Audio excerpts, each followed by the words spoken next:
I don't wanna be the boy that runs in the back. I don't wanna be the kid that falls in the dark. All I really want to be is the guy that gets that girl. Welcome to the AJ Steele Show. We discuss politics, sex, money, and everything in between.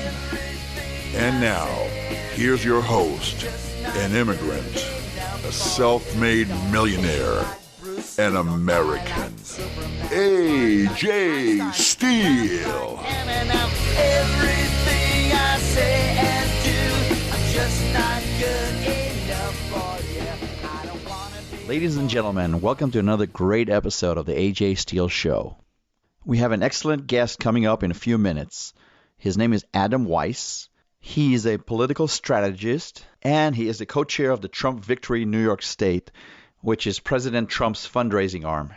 So needless to say, I'm very excited to talk to him because he has some insider information about the vote recount and about all of the plans that President Trump, his team, his lawyers have about moving forward to ensure that we have an honest vote and we have an honest count, especially in light of the horrible debacle we had on November 3rd. So Adam will be joining us in about 5 minutes, but before that, I wanted to tell the story of the crossroads.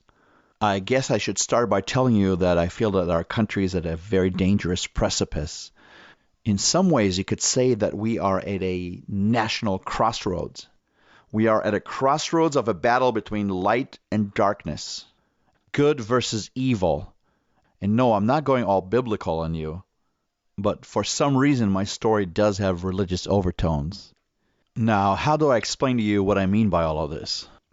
A few years ago, I took my family on a road trip to see America. And being that I'm a musician, I'm a huge music fan, we had to go to Tennessee to see Sun Studios, where Elvis was first discovered. He walked in there when he was 18, and the rest was history. And Jerry Lee Lewis, and Carl Perkins, and Roy Orbison, and Charlie Rich, and even the great Johnny Cash. A lot of the greats were discovered in that little tiny studio, and it's still there. It looks exactly the way it did back in the 1950s. And then we walked to Beale Street, which is the home of the blues, a wonderful place with great music and great food and great traditions. And then finally we went to Graceland. It's the beautiful mansion that Elvis bought as a young, hopeful, rising star. And then he died there a few years later. He was a broken, bloated, drug-addicted man. His beautiful light turned into complete darkness. But we didn't stop our trip there. We decided to drive through Mississippi on a Sunday morning. And in the radio, we were listening to the beautiful sounds of gospel music, and we saw good people going to church wearing their beautiful clothes, and families and kids and elderly. And we drove through endless cotton fields, just cotton fields after cotton fields, which are so beautiful. And yet there's such a sad past in there. There's such a sad part of our history. And I couldn't help but think of all the slaves and all the horrible things that happened to them when we drove through Mississippi. And then we ended up in a little town called Clarksdale, Mississippi.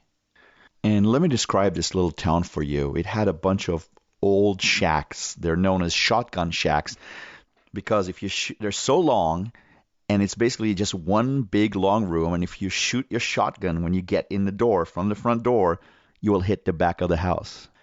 And I saw a lot of broken down homes and neglected cemeteries, and it just felt like a scene or the set from the movie Mississippi Burning, which is one of my favorite movies of all time. The downtown was a very beautiful old downtown, and it looked like they were trying to fix it up. But we didn't go there for downtown. We didn't just drive there for no reason. We drove there to see the crossroads. And it's not just any crossroads. These are the world-famous crossroad where in the 1920s there was a blues legend, a blues musician. His name was Robert Johnson, and supposedly he sold his soul to the devil right at those crossroads. He was down there with his guitar. He was an average, unknown musician, and all of a sudden the devil shows up in these beautiful clothes. And he told him that if he would sell his soul, he would become the greatest musician in the world. And poor Robert Johnson, he just did exactly what the devil told him to do. He sold his soul. And overnight, he became the biggest, most incredible guitar picker and blues singer in all of Mississippi. And if you don't believe me, you can just listen to a couple of the recordings that survived from him. He was wonderful. But like any other deal with a devil, Robert Johnson's life didn't just end so nicely. It didn't end well at all. He did become a huge legend and famous all over Mississippi and all over the South. And then all of a sudden he dies at the age of 26. A total mysterious death. Nobody knows why, but he's just dead. Elvis kind of did the same thing too, didn't he? And Jim Morrison and Prince and Michael Jackson and Jimi Hendrix, Amy Winehouse. In some way, they all sold their souls to the devil, and they all paid the price. Now, I really don't know if the crossroads story is real or not. I wasn't there. And you know how legends go, especially in the South. But in many ways, America is at the crossroads. On one side, we have the devil, and he's armed with a lot more than just a guitar and a guitar pick. He has a shiny new iPhone full of social media and porn and twerking girls, and he has Netflix. He has a Netflix app full of movies about racism and self-hatred and underage girls, and movies from Obama and Michelle Obama. And in his other hand, he holds drugs and video games and a promise of complete freedom from morality and all those other silly constraints of the old world. Oh, and he also offers a flat-screen TV with a whole cabal of news channels, ABC, CBS, NBC, Fox, CNN, and they're all promising you the world if you would only accept the deal, the devil's bargain. Choose wisely, follow us, and you can have the whole world. Freedom, sex, drugs, rock and roll, loads of free money without any work, complete lawlessness. And not to mention high tech in every aspect of your life. On your phone, on your watch, on your TV, in your car, in your refrigerator. Wow, I mean, how can anyone sane even refuse any of this? But what happens if you decide to ignore the devil? If you don't like all of these things? You know what you get then? You get boring old America as we know it. A good, fair, and yet an imperfect land. A country that, if you work hard in it, you can succeed. A country based on Judeo-Christian values. A country that was founded on the Constitution and on the rule of law. A country where you can be whoever you want to be and vote freely and speak your mind out.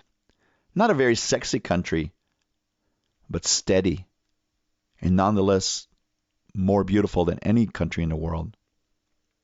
So who will America choose? Which side will the Supreme Court pick? I don't have the answer, but I know one thing. If we choose the wrong side, we will end up just like poor old Robert Johnson, just rotting away and surrounded by darkness forever. Was it worth it for Robert? Did he make the right deal? Was it worth it for him? Is it worth it for America? Ladies and gentlemen, I hope you stick around to hear a great interview we have coming up with Adam Weiss. He is a political strategist, and he is the co-chair of the Trump Victory PAC in New York State. In other words, he's a very important voice and a surrogate for President Trump. He also happens to be the CEO of the AMW PR firm in New York City. His clients have included Judge Jeanine Pirro and Donald Trump Jr., Corey Lewandowski, Kimberly Guilfoyle, Steve Hilton, and many, many more. And before we get to Adam Weiss, we have to do some of our own PR here. As you know, our show is growing by leaps and bounds, and I'm so honored to be the voice of so many good patriotic Americans. And I really hope you help us to spread the word by subscribing to the AJ Steele Show. And you can go on iTunes or Spotify or all the other fine podcast providers that carry our show. Just search our name, The AJ Steele Show, and you can find out everything you want about us on the internet. And we just talk about the internet, but hey, that's the only way to go these days, unfortunately. And by the way, the AJ Steele Show is on YouTube and Twitter and Facebook, and hopefully our show will stay on until they ban us completely. You never know. But all kidding aside, listen, I really hope you join our family. And I promise to each and every one of you that I will always tell the truth the best way I can. This is the AJ Steele Show. We will be right back. All I really want to be is the guy that gets the girl. The AJ Steele Show. Think of your loudmouth best friend, hated by all the wives, because he tells it just like it is. Finally see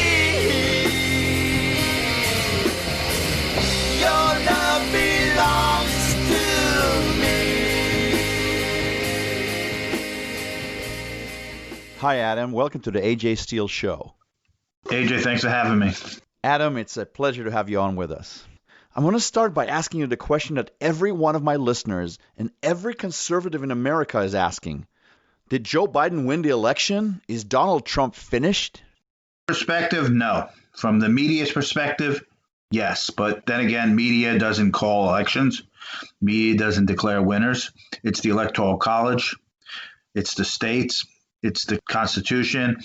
And in this case, it's probably the courts that are going to decide on moving forward. So as much as the media has been calling, everything from day one with Trump, negative, here we go again, right? Right. And I agree with you. But all the mainstream media, including a lot of the so-called conservative media, are already telling us that Joe Biden is the de facto president. Social media censors and blocks anyone who dares challenge this narrative, and that includes the president himself. Why should we believe you or Rudy Giuliani or even the president when they tell us that this is not over? No, they've been doing that for, 5 years from day one. Now we're getting rosy colored profiles of Kamala and Joe Biden and the wife. And did you see all of a sudden today, the big news is Pfizer all of a sudden has the vaccine? Like, wait a second. Now we're going to see that. I'm surprised they didn't give credit to Joe Biden already. Yeah, considering that, all we've got from a barrage of negative. Can you imagine if the shoe was on the other foot? If at 4 a.m, Joe Biden was up, and all of a sudden the media woke up at 8 a.m. and Donald Trump took the lead in all those states, and they just did ballot dumps, trucks showing up at 4 a.m, glitches everywhere, dead people voting. How would the media react if it was the reverse?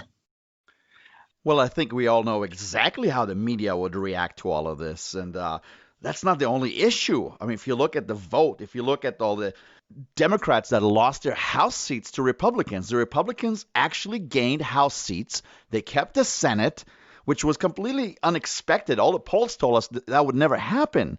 The Republicans were supposed to lose the House, the Senate, and the presidency. Now, we know that nothing happens in a vacuum. This vote doesn't happen in a vacuum. So how is it possible that voters voted Republican straight down the ballot on every issue, and then when it came to voting for president, they chose a Democrat? Does this even make any kind of sense to you? Yeah, I mean, you look at a state like New Hampshire. John Sununu, the governor, won, I think it was he won 500,000 to 300,000. So he won by a huge margin, 250,000 votes. And then the president lost by 250,000 votes. How is that possible that the Republican governor, how could there be a discrepancy of 500,000 votes? Scientifically, in polling, in elections, 90-something% of the people, if they're going to vote for the Republican governor, are going to vote for the Republican president, right? I don't know the statistics, but I would assume so. Let's say that again. John Sununu won by about 500-something thousand. His opponent got about 300,000. He's a Republican. Trump lost by about 200,000 votes in New Hampshire. And this happened all over the place. So they didn't manipulate whatever they were up to in the down ballots. They did to the presidential ballots, the dumping, the manufactured ballots. And another thing I read yesterday, there was a really unusual amount of 90-year-olds in Michigan and Wisconsin that registered to vote, really high numbers in the thousands. Like, let me say, is 90-year-olds out of nowhere going to start registering to vote? Must be all that healthy water in Flint, Michigan. It sounds like somebody went to nursing homes, somebody went to adult homes and just registered people and took their votes and did ballot harvesting. Ballot harvesting is you and I can go to, housing complexes, can go to nursing homes and just shove a ballot in front of a person and say, can we fill this out for you? And they say, okay. I mean, you're saying, how is this possible in America? But that's what the Dems and the state governors were trying to do so hard, force ballot harvesting on us, for the mail-in ballot voting on us. Oh, absolutely, Adam. And in 2018, that's exactly what they did here in California.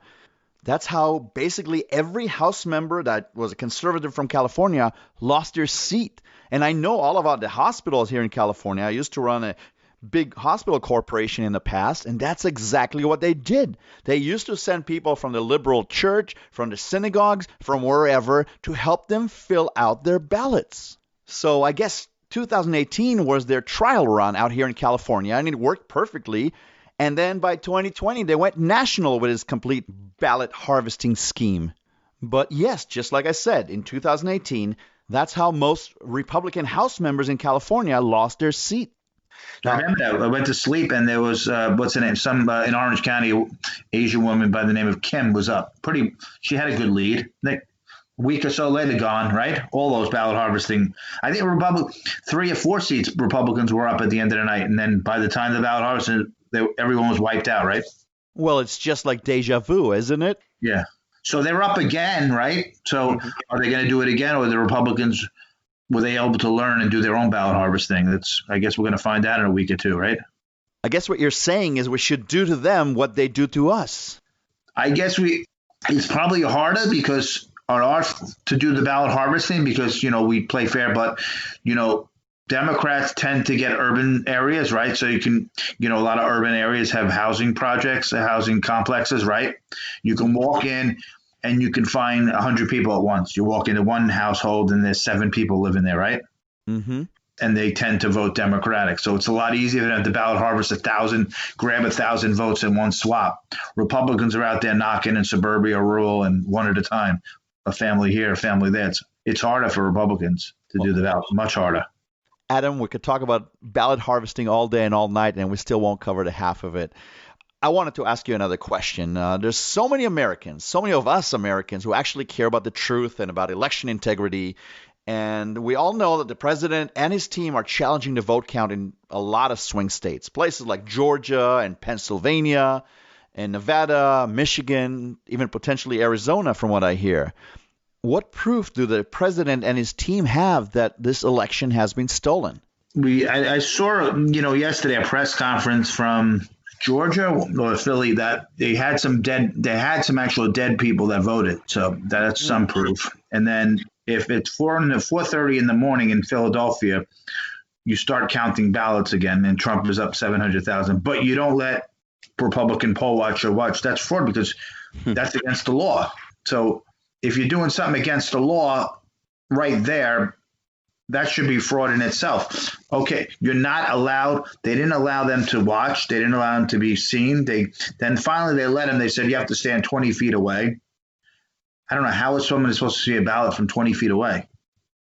Then the judge came in the next day and said, okay, we have to be 6 feet away. And then they didn't allow them to 6 feet away. But even 6 feet away, how are you supposed to see a ballot, right? Correct? Even when I was 20 years old, I couldn't see small writing from 20 feet away. Come on now. Yeah, they're compiling the proof. You'll say the proof, but what has happened is shenanigans is fraud in itself. I think I saw Ken Starr was on Mark Levin last night, and he said this whole Pennsylvania shenanigans should be tossed out because you're completing a fraud here by not allowing poll watchers, not allowing Republicans to see, and Trump wins wins the day of the election, and then all these dumps are coming in and nobody's allowed to see him, nobody's not allowed to know who they are, and just puts them over the top.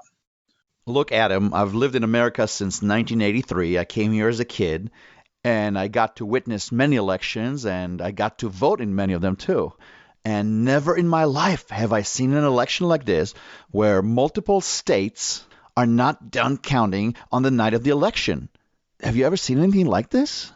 No, because think of this. They didn't know. Obviously, nobody knows how it's going to go at the beginning. And then all of a sudden, Biden wins his usual states. And then I'm going, here comes the media bias. I mean, Virginia didn't even, I think Virginia closed. And the second it closed, they called it for Biden, right? And wait a second, Florida, he was up by 300,000, 350,000. 2 hours gone by, they didn't call it. I mean, what are you waiting for to call Florida? The only votes left were in the panhandles, which is hardcore conservative, sitting next to Alabama. Nowhere to go. There's no way Biden's going to. They wouldn't call it, the networks. Why wouldn't they call it? That allows momentum. Then if he called Florida, the next one is Ohio. He's up by 8-9 points in Ohio. They wouldn't call Ohio. They wouldn't call Florida. Why? That gives momentum. Then they would have to call North Carolina. Then they'd call Georgia. Then if they start calling those states, then people on the West Coast are cheering. Then they stay in line. Then they continue to vote in Arizona. Because remember, Arizona is going to be up. People are going to be online with 3 hour difference. So who's ever still online will wait. But if all the people out west are not here, well, Trump's not winning. He didn't win Florida. He didn't win. I don't think he's going to win. They might just say, honey, let's just not go vote, right? So they malfeasance on behalf of the media by not calling those states and not having the momentum move forward was a game they were playing. So then all of a sudden they finally called those states and wait a second. If he's up in Georgia by 100, why are you not calling it? He's up in North Carolina. Why are you not calling it? He's up in Michigan. Why are you not calling it? There's some seems like it was the strangest thing, like there was a master plan that they knew what they were doing and they just halted voting. In my whole life, every presidential election, since I voted since 88, I've never seen where they've halted election. Have you? Adam, I've never seen an election night like this, but if we're going to talk about the master plan, what about all the suppression polls? What about all the censorship from media? What about the fact that social media has completely censored Donald Trump and his supporters? To me, this is a crime. It's election interference. Isn't election interference a crime in America? Whoever the pollster was the day before the election, WABC, Washington Post poll, Wisconsin, just Wisconsin. Donald Trump is 17 points behind in Wisconsin the day before the election. That was their poll. If you hear your candidate is 17 points behind, are you even going to vote? You might not even vote. If you and I want an outcome, if we're the liberal elite media, ABC, NBC, CNN, their hatred for Trump is so overwhelming. They want their outcome, right? So let's oversample Democrats, undersample Republicans. Let's not figure out the Trump voters that don't want to tell us the truth. That really doesn't exist. That's not real. That is real because people don't want to talk to the fake news media. They don't want to talk to pollsters. They've tired of being maligned for 4 years. They don't tell you the truth. So they ever take that into account, right? Polls were just suppression polls to make sure his voters didn't come out in droves and didn't do as well as they did. And it was another, like you said, that's it seems like we're in such a weird place in our country. Everything seems like a master plan to take down this president. You're listening to the AJ Steele Show, where no topic is off limits, no discussion too harsh, no truth more true. The AJ Steele Show, we tell it like it is. All I really want to be is a guy that gets the girl. All I really want to be. What's shocking is that all of these conspiracy theory guys were actually right and all the media was completely wrong. The conspiracy people knew what was coming and none of us believed them. And I feel so naive because I believed my country still stood for justice and honesty and fair elections and democracy and that we're still a real vibrant republic. But I was wrong, wasn't I? Now, let's get down to the nitty-gritty. For 3 years, the media told us that Donald Trump won in 2016 because of cheating and election interference from Russia.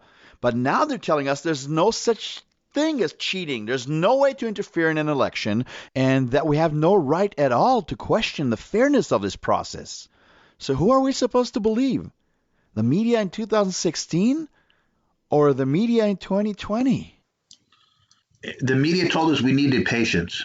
The Russian collusion investigation, we need patience. We sat with Bob Mueller for 2 years. 2 years. They investigated the president, his family. They put Paul Manafort in jail that had nothing to do with it. I think he's still sitting in jail, right? George Papadopoulos. Michael Flynn, 3-star general, lost everything he had. For what? They got him in a process crime from this Russian bullshit. A decorated war hero, Flynn. Roger Stone they got. Colluded with CNN to storm his house at 4 or 5 in the morning. Had lost all his money by getting legal bills in court for, again, process crime. Process crimes has nothing to do with what happened, but yet you forgot in December 22nd that you were at the barbershop. You told us you were really at the supermarket. Lied, right? That's process crime. They can get anybody on that. So we were told patience, patience, patience, because Russia interfered. Now the media doesn't have patience for 3 or 4 weeks to wait while we investigate a few states and see if there was cheating and illegalities. And all of a sudden, the other night, it's like just bow out. Let's heal the country. We should all come together. We should all come together. For 4.5 years, we were attacked, and half the country was called racist, misogynist. Every name in the book was thrown at Trump, his family, and his supporters, and were made fun of. In 4 years, did you ever see that beautiful first lady on a cover of any magazine in America? When you go to the grocery store, was she ever on one cover of Elle, Vogue, any of those fashion or Hollywood covers? Not once. Well, the media is very crooked, and the president calls them fake news. They are fake news. And all of those magazines that you mentioned, I don't think anybody reads them anymore. They're just, almost out of circulation. At this point, they're almost bankrupt, and I have no problem with that happening. I won't miss any of those magazines. I wanted to ask you a question about big tech. So about a month before the election, we interviewed Alan Bakari, who is the tech writer for Breitbart News. And he warned us about big tech and social media and the fact that they've been conspiring for years and years to destroy President Trump's first term. But even more important, he told us how they're working together in tandem, them and the media and the deep state, to make sure he doesn't get reelected. In your opinion, you think they succeeded? And not only that, but why are they able to do this and not have any kind of consequence? How are they able to get away with this from a legal standpoint? I mean, I think it was a Saturday before the election or Friday before the election. They purged thousands of accounts on Instagram and Facebook, thousands of little young people who were like small little influencers, not even like just happened to post here and there about, MAGA stuff and politics, purged for no reason. I mean, I think along with the mainstream media, the tech industry has been some of the worst people imaginable in our country against our policies and principles of conservatism and liberty and freedom. For platforms that started off as harbingers for supposed to be the truth and a free thinking, flowing of ideas in our culture, they become the worst. It's been taken over by brats on Silicon Valley, but most of them brats that are from one perspective, liberal ideology. And liberal ideology, not the old liberal ideology that you and I know of, where, we can disagree. I might think this way. You might think this way. That's fine. Let's disagree. At the end of the day, we're friends. This liberal ideologies, we hate you. You're not allowed to talk. We're going to ban you, culture class you, go after your work, go after your career, put all over the web negative things about you. And they team up with the media too. So it's, the media moves story forwards when they're banned. So, tech industry has been terrible. And now they're going after the president's tweet. This tweet has been flagged. This tweet has been flagged. This one's been flagged. He points out there's a discrepancy in Georgia. They flag it. He points out there's a discrepancy in here. They flag it. Lately, he's just been like tweeting videos from experts that have been on Fox, have been on other stations. So they can't flag that because here's the other person. Just here's a video. But every time he says something, Jack Dorsey and his minions at Twitter have gotten worse. So, industry is a bad bunch of people. And I don't know what the Justice Department or the Senate or the House can do about them. I'm not an expert in law on the tech industry. They should take away their immunities. They have immunity from lawsuits because there's supposed to be this big space of free-flowing ideas. I don't know how they ever got immunity. Do you? Well, what they rely on is called Section 230 immunity, which means that they cannot be sued because they're just an open forum for everybody else to speak their minds. In other words, they're not arbitrating anything, at least according to that law. But realistically, they are making decisions. They're excluding certain people. They're cutting people out. They're telling you that other people are lying or they're under investigation or just blocking them altogether. So they are being arbitrators and publishers, if you like to call them that, and they're abusing that immunity. I really think that Joseph Goebbels or Joe Stalin would be very, very impressed with that kind of power. They wish they had that kind of power over their citizens to just censor them and make them disappear. Now, going forward, what can the president and his team do to reassure the public that this election is not over and they still have a chance? Because you and I both know that perception is considered to be reality by many good Americans out there. He's doing the best he can. He's fighting the best they can, and his surrogates are out on the states and they're fighting, and he's putting out press releases. I mean, it's the same battle he's had from day one, with the media. So everybody's returning to alternative media. I've never had in my 30 years of being involved in politics, the one thing I could say right now, and it's inspiring, that I have these WhatsApp groups that people are joining. I have people messaging me, and I'm like, these people 10 years ago, 8 years ago, even, would never have been involved in politics. He's inspired. I don't know, you probably get the same thing because you're talk shows. How many people have called you or messaged you that, wait, Michelle, I never knew you were involved in politics or enjoyed it. Michael, I never knew you were involved in politics. He's inspired so many people, and I've been a political junkie. So for me, I've always been in the field, but the thousands of people I'm coming across that are involved and fighting here and sending me these petitions and this petition and change.org and other petition. Please tell the president. They think I'm sitting because I'm active in the campaign. So a lot of people get the conception that I've been sitting with the president in his office, which is not happening. So they send me a message. Can you please tell him to continue to fight? So that's encouraging that the American people are so behind him and want him to continue to fight. And he knows that. So that's where he gets his inspiration. And I don't think, and even if you read the stories, well, Jared may want him to concede or this one. He's a fighter, and he's not going to go down, and they're going to keep fighting with his team because he has some fighters there, and they will continue to fight because there's some real shady business in Michigan, Wisconsin, Georgia, Pennsylvania that can't be allowed. We have basically elected, and the media doesn't care, a corrupt, senile, almost 78-year-old man who's traded secrets, who's traded his office to make his son a multi-millionaire, and his brother. And, the only person that covered that was Tucker and a little bit of Fox. Otherwise, that was the media. Most of the media told us, oh, that story is debunked. Like what? We will be right back with Adam Weiss.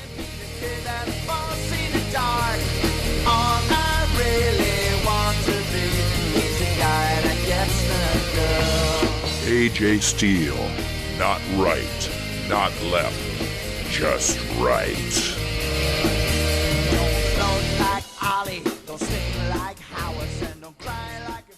To be honest with you, Adam, I'm not too worried about Joe Biden. I think he's just a figurehead and a puppet. And I'm not even too worried about Kamala Harris.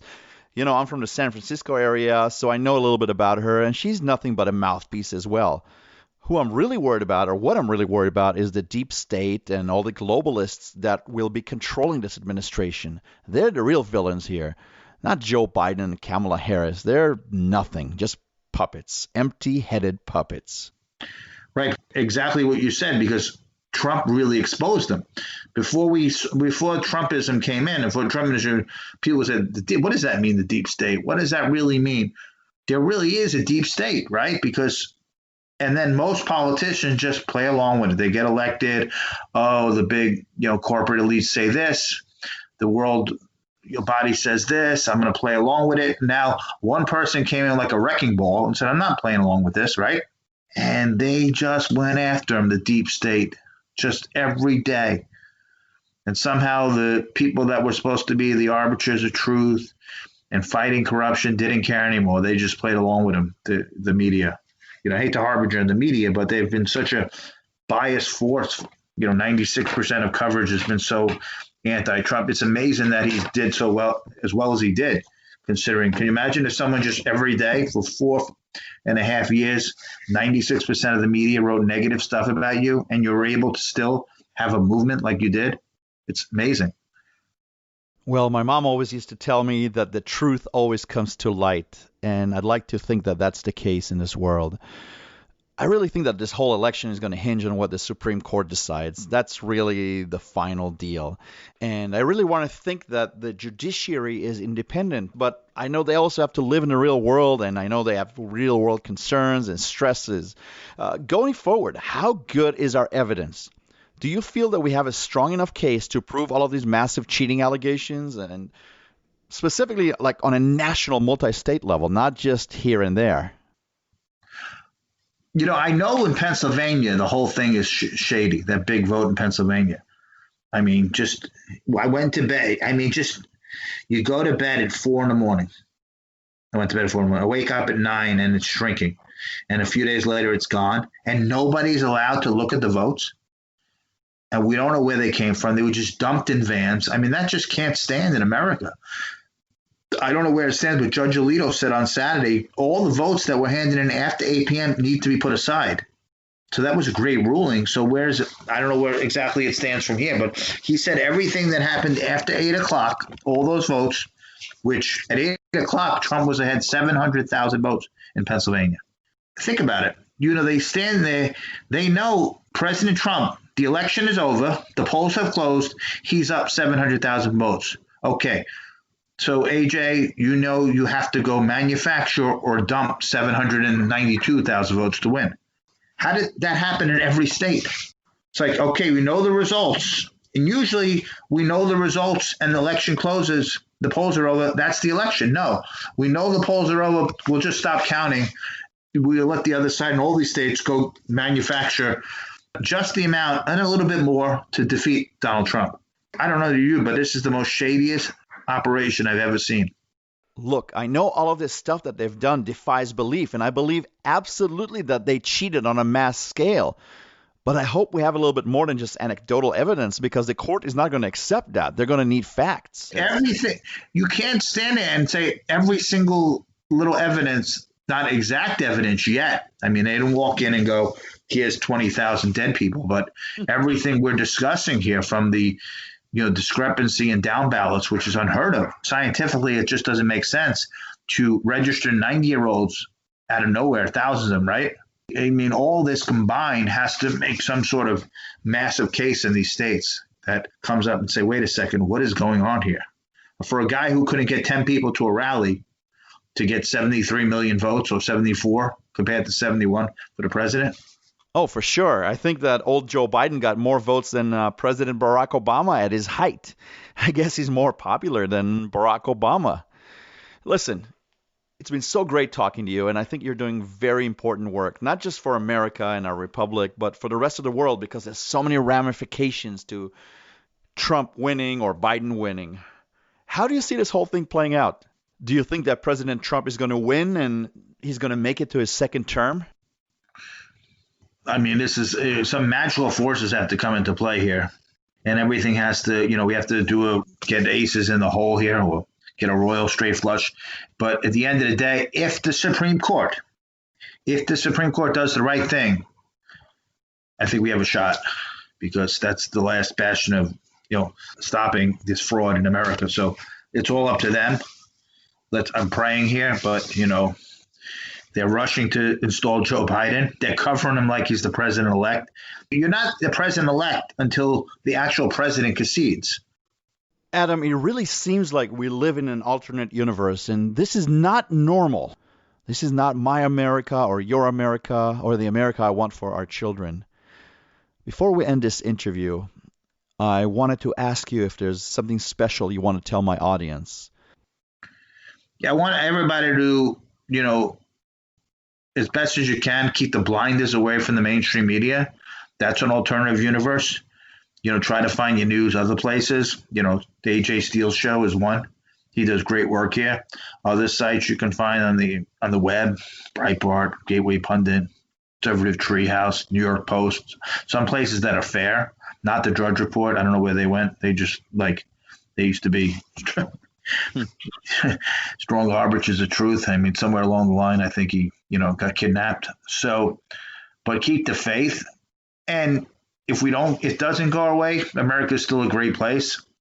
We're not like liberals. We don't live and breathe and cry and, going to go crawl up in a corner. And politics is not our lives. It's something we just do. Politics is just this tiny little part of our lives. But our lives are so much more, bigger than just politics. We'll be a better people and just be positive. Adam Weiss, from your mouth to God's ears. Thank you so much for coming on our show. Thank you, brother. Have a good day. All I really want to be is a guy that gets the girl. All I really want to be